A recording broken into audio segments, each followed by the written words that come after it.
प्रजापति हैं, सिर्फ सारा संसार बनाया, पालन पोषण कर रहा है, तो पिता है, सबका पिता के समान है। तो आप जब मिलकर बैठते हो, और वो भी आज्ञा है ईश्वर की कि हमेशा यज्ञ में मिलकर बैठो। अमावस्या पूर्णिमा तो विशेष हो गया ना, वैसे भी यज्ञ में सब, यज्ञ का मतलब ही जुड़कर बैठो, बैठो। तो आज्ञा तो ईश्वर की है ना।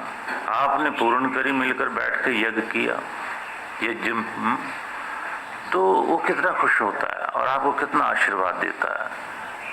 शर्त उसकी कई हैं कि संयम में बैठो, नियम में बैठो, एकाग्र वृत्ति से बैठो, चित्त की वृत्तियों को हटा करके बैठो, क्योंकि ये ईश्वर की पूजा है। इधर उधर ध्यान मत ले जाओ, क्योंकि ये ईश्वर की पूजा है। आपकी वृत्ति एकाग्र होनी चाहिए ना। जब ये नियम पूरे करते हो आप, और भी कई नियम है, इस तरह से बैठो यज्ञ में, इस तरह से सुनो यज्ञ को, विद्वान को, ईश्वर को इस तरह से प्रेम करो। जैसे कि सामवेद में कहा, गाय अपने बच्चे को प्यार करती, नवजात शिशु को है, सब भूली होती है। ऐसे ऐसे मिलकर क्या होते हैं डालो, ऐसे मिलकर के प्रेम से बैठो। या फिर जो दूसरा उदाहरण दिया वेद ने कि एक धनवान होता है, कंजूस, एक तो दानी होता है, एक कंजूस।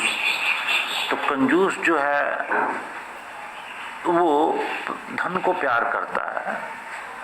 तो जिस तरह से कंजूस धन को प्यार करता है, ऐसे आप यज्ञ को प्यार करो, वेद को, विद्वानों को प्यार करो, उनसे विद्या करो। वो आपके आचार्य हैं, पिता हैं, वो विद्या दान करेंगे आपको, बच्चों को।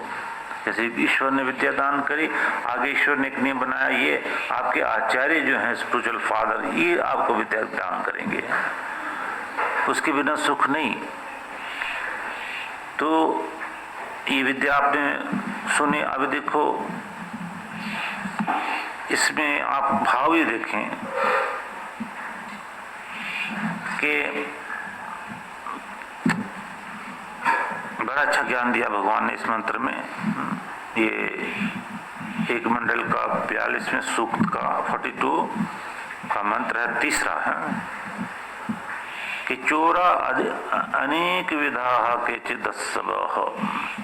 देखो सारी विद्या तो वेद में। अब देखो यम नियम में आप करते हो, सत्य, अहिंसा, अस्त्य, ब्रह्मचर्य, परिग्रह, सोच, संतोष, तप, स्वाध्याय, ईश्वर प्रणिधान, ये सारे वेद से निकले हैं। These all are from the Vedas.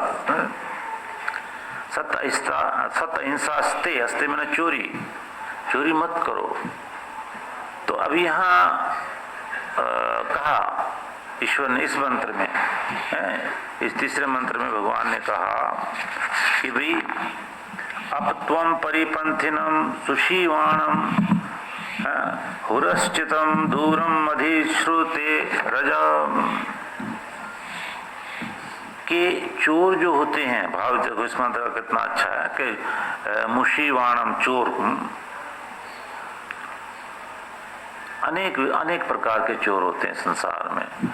तो अब इसमें कैसे कैसे बताए, केचिद दस्यवह, दस्यु होते हैं, वो सीधा ही घर में घुस के चोरी करते हैं आपके धन इत्यादि को।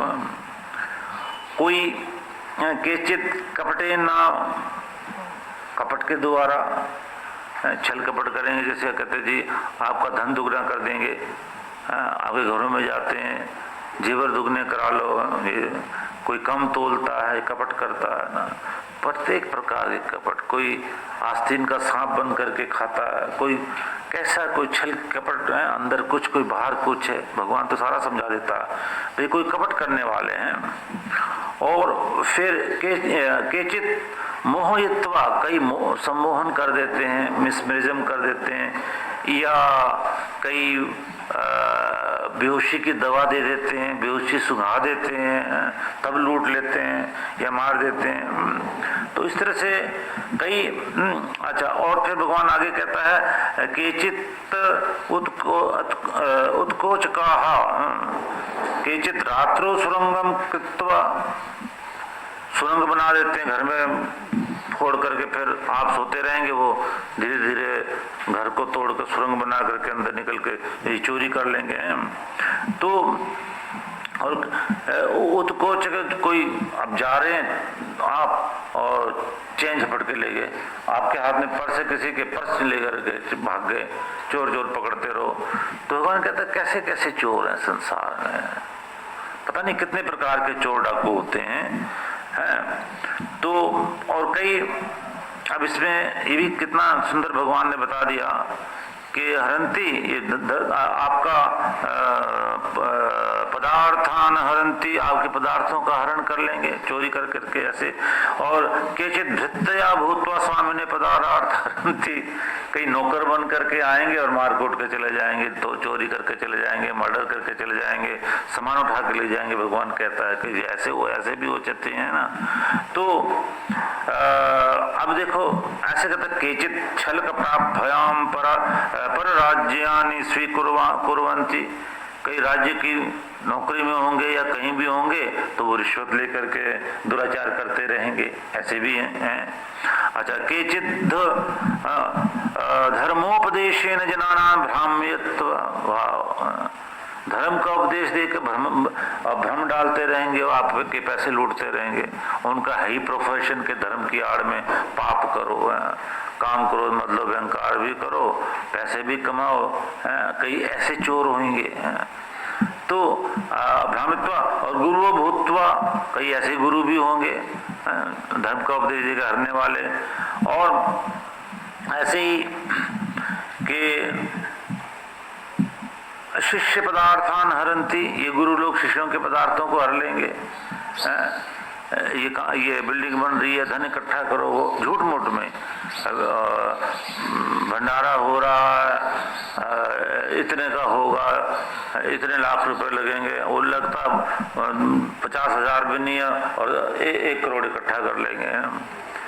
तो ये पता नहीं कैसे कैसे किस्म से पैसे कमाते हैं, भगवान कह रहा है चोर होते हैं। और ऐसे ही केचित प्राण विवाह संतो जनानां विवावाद्यत्वा पदार्थान हरंती, वाद विवाद करके कोई वकील बन के पैसे हरण कर लेता है, फंसाता रहता है अपने जाल में वकील, और पैसे हर लेता है। तो ऐसे ही हर प्रकार से ये जितने भी चोर हैं और हरंती। और केचित न्यायासने स्थित्वा शुल्कादिकं स्वीकृत्य मित्र भावन वावन्याय कुर्वन्ति, कई न्यायाधीश बन करके, जज बन करके रिश्वत ले करके और अन्याय करते रहेंगे, ये भी चोरी हैं। तो ये सारे चोरा इन सब चोरों को जानो अच्छी तरह से, ये चोर हैं जो ऐसा कर्म करते हैं, जो नहीं करते वो नहीं, जो करते हैं। तो एतान सर्वोपाय ही और निर्वृत्तयः, इन सब को उपायों से जो है ना मनुष्यों को इनका त्याग कर देना चाहिए। राज्यम शासनीयम इति, तभी राज्य और शासन ठीक होगा, तभी मनुष्य ठीक होगा। अगर ये आपके राज्य में, देश में ये चोर हैं, भ्रष्टाचार है, तो आप सुखी कैसे रह सकते हो? तो इम्पॉसिबल है ना। तो इसलिए हम वेदों से ही अलर्ट हो सकते हैं।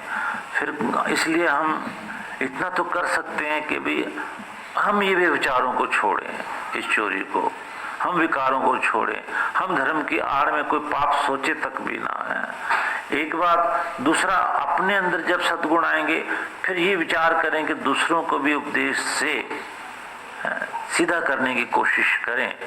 पूरे घर घर में विद्या का प्रचार हो किसी भी माध्यम से, उस प्रचार के लिए हम प्रयत्नशील हों, शुभ प्रचार के लिए हम प्रयत्नशील हों।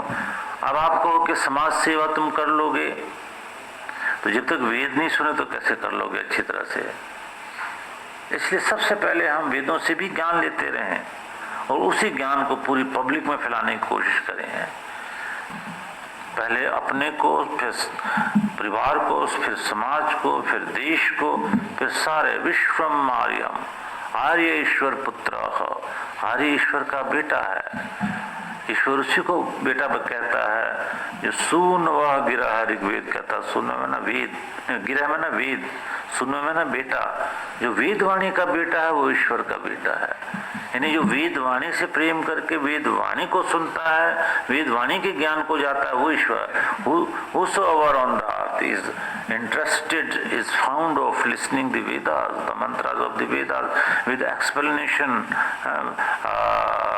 by the preach of his Acharya. He is really a son of God. It is said in the Vedas.